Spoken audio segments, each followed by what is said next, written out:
want to thank the organizers, first of all, for putting this amazing, amazing conference together. And second of all, for really last minute accommodating my ability to give this talk, even under these COVID days. So let me just ask, could you guys hear me okay? Could you hear me and see the slides? Great, excellent, thank you. So I know it's a little bit hard to ask questions this way. So let me say right at the outset, I'm really, really happy to take questions. So if there's a way to do that in the hall, then great. And if not, please feel free. My email is on this first slide. Please feel free to email me, and I'll really, really, truly be happy to be in touch with any of you over email. And you're all, of course, very, very welcome to come visit us at Weitzman as well. So with that, let me begin. So what I want to talk about today is kind of how we could combine some of the beautiful ideas that are going on today in data science and deep learning with more traditional model-based methods that we're kind of accustomed to in signal and image processing, and see how this combination could lead to a variety of interesting new applications that will enable us to learn from small amounts of data and get very useful and interpretable methods in a variety of different applications. So let me begin. Today, of course, as we know, deep learning is kind of revolutionizing many, many different fields. And in many areas, especially areas where we didn't have good models, we're getting amazing, amazing performance, far beyond anything that we had before with more traditional methods. So we could do crazy things, for example, like spawn fake faces if you really want to do that. We know that classification methods based on deep learning could, far surpass any classification, even by humans in many cases. But this, of course, comes with a cost. So we need to have very, very large training sets. The training could be computationally very exhaustive. It could require huge amounts of data. The interpretability is not always very clear, so it's typically not easy to interpret the methods that we get. It's not clear how well they generalize. Robustness is very often questionable, and the complexity could be truly large. So for example, if we look at GPT-3, one of the most famous, I would say, recent successes of deep learning, it relies on 175 billion parameters. So that's, really a huge number of parameters. And when we think of applications like clinical applications or applications in communications and radar, where we have small amounts of data, the channels are changing very rapidly. We can't have methods that rely on so many parameters. There's just no way that we're going to be able to train such methods in real time, and especially when things change very rapidly. So the question is, what we could do, how could we still benefit from these ideas of deep learning? So let's take a look at what we used to do, right? Like 5 years ago or 10 years ago, before deep learning kind of took over so many applications. So if we look at signal processing, right, which is kind of the field that I'm coming from, then traditionally we relied on models. So we'd start with a model. The nice thing is that it's very easy to incorporate domain knowledge and structure into these models. We could allow for inference from small amounts of data. And we also have very nice analytical techniques to assess the quality of the output. So these are some of the advantages that we got from traditional methods. But of course, this relies on very accurate knowledge of the model, which is the big disadvantage. And the inference could be slow. So it's true that, it could be done, but often it's very complicated. It could be slow, and it might not be easy to adapt to varying channel conditions. So what we've been looking at in our lab in recent years is how we could try to combine these two approaches. So on the one hand, we want to gain from the power of learning, but we want to keep it within this model-based framework. And what I want to talk about here is how we can do that and see that this could lead to very compact, interpretable deep learning methods that are also relatively easy to train. So in order to be able to see how we could combine the two, let's take kind of a bird's eye view on traditional signal processing or optimization-based techniques, and then we'll see how we could combine them with deep learning techniques.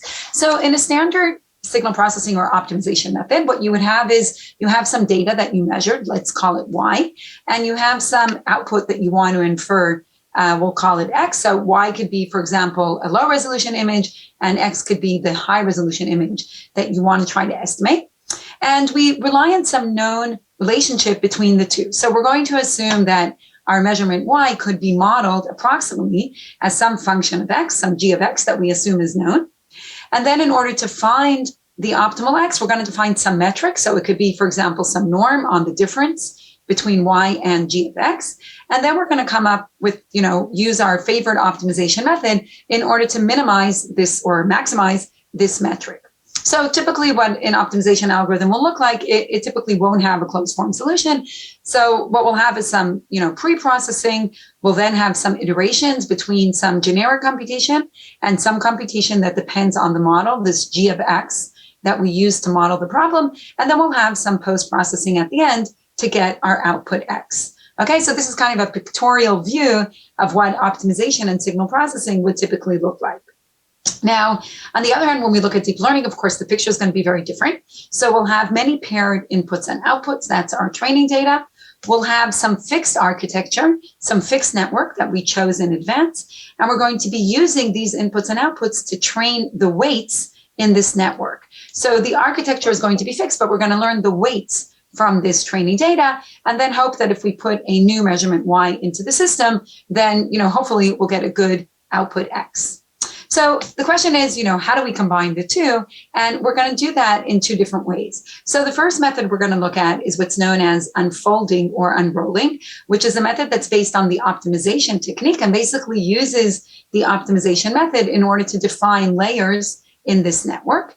And the second method is actually going to be a really simple plug and play hybrid method, where anytime we have something that depends on a model, we're just going to substitute it with a very simple network that only replaces that block. So in the next few slides, I'll kind of try and explain these two approaches in a little bit more detail. So the first method of unfolding or unrolling is based on a really beautiful paper from over a decade ago from Greger and LeCun, which recently is gaining more and more interest. And the idea here is to start from the optimization algorithm that we had before. So this is really following the modeling coming from the signal processing. We're then going to write down a fixed number of iterations of this method. So typically optimization algorithms will run over, thousands of iterations. Instead, we'll write down, let's say 10 iterations. So up until this point, we didn't really do anything. We just ran 10 iterations of our optimization algorithm. But then in the last step, we're going to allow for learning. So these iterations will, of course, depend on model parameters that we assumed in advance, but in practice, we may not know them. So what we're going to do in this last step is we're going to free those parameters, meaning we're not going to keep them fixed, but instead we'll allow ourselves to learn them from training data. So what this leads to is an architecture that stems from the modeling and the optimization algorithm that we chose, but the actual details in these layers will be learned from data. And in that way, we're still getting something interpretable because it's following from our optimization algorithm, but we are getting the power of learning because we're allowing the parameters to be learned from data. So this is the method of unrolling. Those of you interested, we have a recent review in the Signal Processing magazine where we describe this method in a lot more detail. So in the original paper of Greger and LeCun, they looked at a very, very simple sparse recovery problem. So I'm going to describe that here because I think it kind of gives an opportunity to nicely go through this method. And then we'll see that it generalizes to many other approaches, to many other methods as well. So in a simple sparse recovery problem, you model your data in a linear model. So you assume that you're measuring some unknown x through a known transformation A. And in addition, we're going to assume that x is sparse. Okay, so we model that by trying to solve an optimization algorithm where we have an L2 error norm on the data, and then we add an L1 norm on our unknown vector x, and this kind of promotes sparsity. So this is a very well-known optimization problem, and one of the most popular methods to solve it is based on proximal gradient, which is a general optimization algorithm, but in this context of sparse recovery was first introduced by Ingrid Daubechies in a very nice paper from 2004. And basically what you do in each iteration of the algorithm is you compute the gradient, which leads to this expression over here where mu is just the step size of the algorithm. And then you do a projection onto the sparsity space, a soft, a proximal projection onto the sparsity space, which results in this soft thresholding operator. So if you were solving this as an optimization algorithm, you'd start with your data y and you'd run this iteration, thousands of times until it converges, and that will give you your output x. Okay, so this is how you would solve this as an optimization problem. Now, if you want to solve this as a learning problem, what you do is you write down, let's say, 10 iterations of this step. But instead of assuming that lambda is fixed, mu is fixed, and A is known, we're going to learn all of these parameters from data. Okay, so you end up having these general blocks that are all learned from data. So the form of this architecture is inspired by the optimization algorithm, but the actual details are learned from data. And in that way, you get a deep network that's inspired by the underlying optimization algorithm. So the nice thing about that is that we could easily generalize that in many ways. So for example, if now we want to make this method more robust, if we want to get a robust network, what we could do is instead of using a proximal method, we could use a robust optimization technique. So one of the popular methods for robustifying optimization methods is to allow for perturbation in the model matrix, and then together with optimizing the squared error between the data and AX, we could also add another term that's trying to minimize the norm of the perturbation. Okay, so this is just standard robust optimization, but now what we could do is we could unfold this robust optimization technique rather than unfolding the original problem. And what's nice is that this will change the architecture of the network in a very interpretable way. So we get this additional normalization and we get an additional term coming from this robust optimization formulation. And this will change the way the layers of the network work, but again, in a very principled fashion. So it's not like we're just heuristically changing the layers. We're doing it in a very principled fashion coming from this robust optimization algorithm. And not surprisingly, we can show that when there's mismatch in the training data, so when we have errors in the underlying model matrix, this network will give much better performance than competing networks that were not derived to take this robustness into account. So this is just an example of how once you have an optimization formulation, you can nicely generalize it in many different ways. So that's kind of the first method of unfolding and how you could generalize it. The other method that we're going to rely on is kind of a plug and play hybrid method where we start from the algorithm itself. And anytime we have a block that depends on something we don't know, we just replace that specific block by a network. So it's a really, really simple idea, but surprisingly, it's not used. So in standard approaches, if there's things you don't know, you just do end-to-end learning. And what we're suggesting here is to keep the good algorithm that we have that we would have used 5 years ago and only learn those components that we need. So we've been using this a lot in communication networks because in communication problems, we have many good algorithms. So for example, our cell phones all implement the well-known Viterbi algorithm, which is a dynamic programming approach to recover symbols over a network. But if we don't know the channel, then we can't apply the Viterbi decoder. And there's been many, many, many recent works that looked at applying deep networks in these cases. But of course, again, they're very complicated to train. They need a lot of training data. They're complicated. These are not things you could do over, for example, an IoT network where you have to adapt very quickly. So instead, what we did is we actually wrote down the Viterbi algorithm in a modular fashion. And you could see that the dynamic programming part actually doesn't rely on anything having to do with the channel. The only place where you need the channel is in computing the likelihood. So instead of learning everything end to end, we just learn the likelihood and keep the underlying dynamic programming approach. And we can use this in many other examples of communication as well. So these are kind of the two approaches we use to kind of merge deep networks with model-based networks. And in the time I have left, what I want to do is show a variety of different applications where we've used this mainly in different problems in imaging. So the first thing you could do is just look at very standard deep learning problems, which we're very familiar with in imaging. So the standard deep learning model would be that I have a blurred and noised image, which is given by some blurring kernel convolved with some underlying good image, and of course some noise. And the difficulty is that I don't know the noise, of course, and I also don't know the blurring kernel. Otherwise, I could try to deconvolve it. So this is a very standard deep learning method. There's been, thousands of papers on this problem. A lot of deep networks have been developed to address this problem. And what we wanted to do here is just see if we could get similar performance using a very simple principled optimization approach. So what we did is we just set this up as an optimization problem. You could do that in many ways. A popular way is just to say that, we want to find underlying features of the image that when we convolve them with this unknown blur, we'll get, appropriate features of the noisy image. And we add a regularization function both for the blur and for the features. So this is a very popular approach to take for deep learning. And this would be the standard kind of optimization approach. But of course, it doesn't compete with methods based on deep learning. So what we did instead is we unrolled this approach. So we used this underlying optimization formulation to get the structure of our network, and then we learned the parameters from data. And the nice thing is that this actually gives better performance than the state-of-the-art deep learning methods that are out there, which are much more complicated and train on much larger data sets. So here you see our method, and you see that it gives much sharper features, both visually and, of course, in terms of different metrics that we evaluated. And this is a very simple method, 10 layers that are coming from an optimization, underlying optimization approach. Now, in what I showed now, we decided in advance what our regularizers were, right? We used sparsity regularizers and L2 regularizers. In more complicated denoising and deblurring problems, it might not be so natural to know what the regularizers are. And we could extend this approach by also learning the underlying regularizer. So this is work we did together with Daniel Friedman from Google and Professor Ruud van Sloan.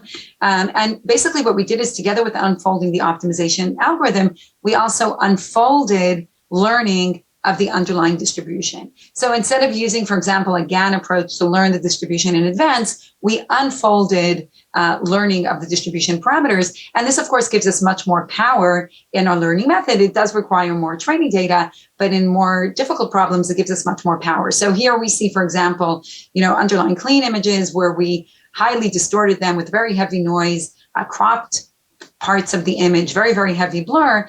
And here you see the results that we get from our approach, which again is this very simple unfolding approach, but we also unfold learning of the distribution or of the regularizer. And we see that it does much better, again, than competing deep networks that are much more complicated and require much more heavy computation. So we could use this for other problems as well, not just deep learning. We've looked, for example, at signal separation. So we've been working a lot in our lab in different clinical problems and medical imaging. And one of the problems you get, for example, in ultrasound is that you need to be able to separate the blood flow from the tissue. And you get a similar problem, for example, in radar, where you want to separate clutter from clutter or background noise, from other sources of noise or from the targets. So what we did here is, again, we use this modeling approach where we model the image as being composed of something that is low rank, which is the background tissue, and something that is sparse, which is the blood flow. And then we set this up as an optimization problem using robust principal component analysis, which is a standard optimization formulation of this problem. But then we unfolded that into a deep network, and this led, as we'll show next, to very good separation. So in fact, we've used these unfolding methods in many ways in ultrasound imaging. Those of you interested, we have a dedicated review to this topic in ultrasound imaging. So just to see how this would work in this robust PCA problem, which you can apply to many other problems as well, we basically model our data as a combination of low rank plus sparse. We add a low rank regularizer and a sparsity regularizer. We then again use a proximal gradient method to develop an optimization algorithm, which will just lead to two iterations, one iteration on the low rank part, which does a soft thresholding on the eigenvalues, and then one iteration on the sparse part, which is just as a soft thresholding on the values themselves. And then we unfold this, right? We write this as a step as a layer in a network, and we learn the parameters from the network. And after 10 layers, you see that you could get very good separation between the background tissue and the blood flow. And like I said, we can use this in many other examples. So we've used this also to get efficient acquisition. So to determine how we could sample using fewer samples, and we use this unfolding approach to determine the correct samples to use. And we've used this, for example, in ultrasound imaging to develop probes that could sample using a very small amount of data. And what this enables us to do is to take this big machine and replace it by a simple probe, where the probe itself does the sampling. It transmits the data over a standard Wi-Fi channel because the data rate now is very low. And then we could recover the image in a simple tablet, for example. So we don't actually need the big ultrasound machine. Hello, so what I'm showing here is a demo from our group where we apply this portable ultrasound device. This is Dr. Shai Taiman Yaldana, cardiologist we're working with, and he's scanning my former student, Regev. The right ventricle, the left. Okay, so hopefully you could hear the video. So here he's scanning Regev. The data is going wirelessly to the local machine, to a tablet, and to a remote machine via the cloud. There is good ventricular function and there is no pericardial effusion. The picture itself is very good, very crisp, and we can demonstrate very nicely this subject. And now he's scanning directly to a tablet.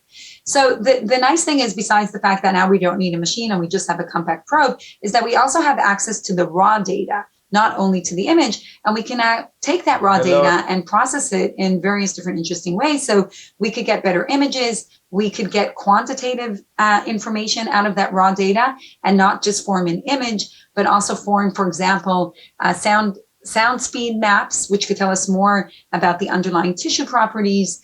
We've used these ideas also. We've been looking with several groups, both at Tsinghua University and at MIT, to use these ideas to develop wireless ultrasound patches, like very, very simple patches that we could put on the body. And because the data rate is low, we could transmit the data very easily out of the patch and do the processing in a remote location very efficiently, again, utilizing these model-based frameworks. We've used this for a COVID-19 task force. So when COVID-19 started, we had a task force within our clinical part of the lab where we got together with different hospitals to see how we could kind of help. And one of the things that we looked at was trying to get COVID detection from both X-ray and ultrasound images, again, using these model-based networks, which was very important here because we did not have large training sets. And of course, there wasn't the opportunity to combine data from different sites. So just to show that this is not a trivial problem, if you look at these images and try to determine, who has COVID and who doesn't, so some might be obvious, right? Some of these may look clearly positive, but this, for example, looks negative, and in fact, it is positive. So we could get very high detection rates, again, from a lightweight network that was not trained on a lot of data. And like I said, we could do this from ultrasound as well. So let me just end. I'll take a few more minutes just to end by talking about how we could use these ideas also for super resolution, both in microscopy, ultrasound, and many other areas as well. So one of the difficult problems with microscopy in particular, but we get the same problem basically with any measuring device, is that we're resolution limited. So we can't see details that are smaller than half the wavelength used for illumination. Now, in 2014, the Nobel Prize in Chemistry went to this very clever idea of fluorescence microscopy, where the idea was to introduce fluorophores into, whatever it is that we want to be able to visualize and control the fluorescence so that instead of taking one high resolution image, we basically take thousands of exposures, where in each exposure, only a small number of fluorophores are actually blinking. So what happens is that in each image, you get a few bright spots, and you can basically just localize, what's blinking on each one of those slides, and then sum over all of the slides and get a high resolution image. So this, of course, works very well. It won the Nobel Prize, so obviously it's a good technique. But the problem is that it does this at the expense of temporal resolution. So to get a single image, you have to have thousands of images, which basically says that you can't get live cell imaging. So what we wanted to do was to use these model-based network ideas in order to be able to get the same spatial resolution, but do it from a very small number of frames, and therefore pave the way to live cell imaging. And this is what we show here. So SPARCOM is first the method based on optimization, and we get very good resolution, but then we unfolded it to a learned SPARCOM, and we could get even better resolution from 2 orders of magnitude less data, which paves the way to live cell imaging. So we're working now with a group of Professor Gilad Daran at Weizmann to do for the first time view cellular dynamics during T-cell activation, which we couldn't do before because we didn't have a live cell high resolution microscopy technique. We've also been recently applying this to ultrasound imaging, which to me is even more exciting because it touches the clinical domain. So again, we know that ultrasound is resolution limited, so we can't see, for example, details of tumors within an ultrasound image. But what we do here is we inject microbubbles into the bloodstream, which kind of play the role of the fluorophores in microscopy.